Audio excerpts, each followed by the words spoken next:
Hello everyone. പുത്തൻ പ്രതീക്ഷകളുമായിട്ടും കുറേ റെസൊല്യൂഷനുമായിട്ടും അപ്പം പുതിയൊരു വർഷം ആരംഭിച്ചിരിക്കുകയാണ്. ആദ്യം തന്നെ എല്ലാവർക്കും ഹാപ്പി ന്യൂ ഇയർ. അപ്പൊ പുതിയൊരു വർഷമാണ്, പുതിയ കുറേ തീരുമാനങ്ങൾ നിങ്ങൾ എടുക്കുന്നുണ്ടായിരിക്കും. ആ കൂടെ നിങ്ങൾ എടുക്കേണ്ട ഏറ്റവും ഇമ്പോർട്ടന്റ് ആയിട്ടുള്ള തീരുമാനമാണ് ഞാൻ നന്നായിട്ട് പഠിക്കുമെന്ന്. അതെ, നമ്മുടെ എക്സാംസ് ഒക്കെ എത്തുകയാണ്. നിങ്ങളുടെ ഫൈനൽ എക്സാംസ് ഈ മാർച്ചിലാണ്. അതിനു മുന്നേ നിങ്ങൾക്ക് മോഡൽ എക്സാം ഒക്കെ ഉണ്ട്. അപ്പം നിങ്ങൾ ഈ +1 നന്നായിട്ട് പഠിച്ചു കഴിഞ്ഞാൽ +2 എന്ത് ഒഴിവാക്കാം? ഇംപ്രൂവ്മെന്റ് എക്സാം ഒഴിവാക്കാം.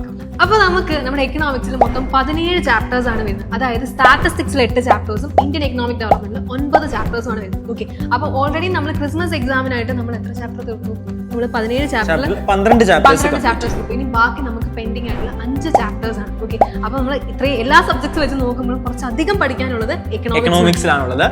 അപ്പൊ നിങ്ങൾ ഈ ഇന്ത്യൻ എക്കണോമിക് ഡെവലപ്മെന്റ് 2 ചാപ്റ്റർ ആണ്. ഏതൊക്കെയാണ് 2 ചാപ്റ്റേഴ്സ്? നമ്മുടെ എൻവയൺമെന്റ് ആൻഡ് സസ്റ്റൈനബിൾ ഡെവലപ്മെന്റ് 6 മാർക്സിന് വെയിറ്റേജ് ഉള്ള ചാപ്റ്ററാണ്. എസ്എ ക്വസ്റ്റ്യൻ വരുന്ന ചാപ്റ്ററാണ്.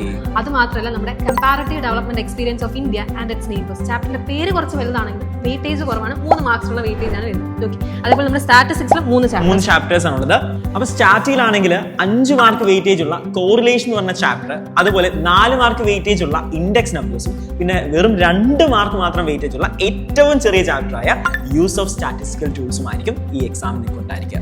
അപ്പം 5 ചാപ്റ്റേഴ്സ് ഉണ്ട് എന്ന് കരുതി നിങ്ങൾ ടെൻഷനും കാര്യങ്ങളും ഒന്നും അടിക്കേണ്ട. നമ്മൾ നിങ്ങളുടെ കൂടെ ഫസ്റ്റ് ടേമിലും സെക്കൻഡ് ടേമിലും എങ്ങനെ ഉണ്ടായിരുന്നു അതുപോലെ തന്നെ തേർഡ് ടേമിലും നിങ്ങളുടെ ഒപ്പം തന്നെ ഞങ്ങൾ ഉണ്ടായിരിക്കും. അപ്പൊ ഇപ്പൊ നന്നായിട്ട് പഠിക്കുകയാണെങ്കിൽ +2 വരുമ്പോൾ നിങ്ങൾക്ക് ഇംപ്രൂവ്മെന്റ് എക്സാമും കാര്യങ്ങളൊന്നും എഴുതേണ്ട ആവശ്യമില്ല. +2 പോർഷൻസ് മാത്രം പഠിച്ചാൽ മതി. യെസ്, അപ്പൊ ബാക്കിയുള്ള സബ്ജക്ട് പോലല്ല, നമുക്ക് ചാപ്റ്റേഴ്സ് കൂടുതലാണ്. 17 ചാപ്റ്റർ ആണ്. അപ്പൊ നിങ്ങൾ കൂടുതൽ സമയം കുറച്ച് ഇൻവെസ്റ്റ് ചെയ്യേണ്ടി വരും. എങ്കിൽ മാത്രമേ നമുക്ക് നല്ല മാർക്ക് സ്കോർ ചെയ്യാൻ പറ്റത്തുള്ളൂ.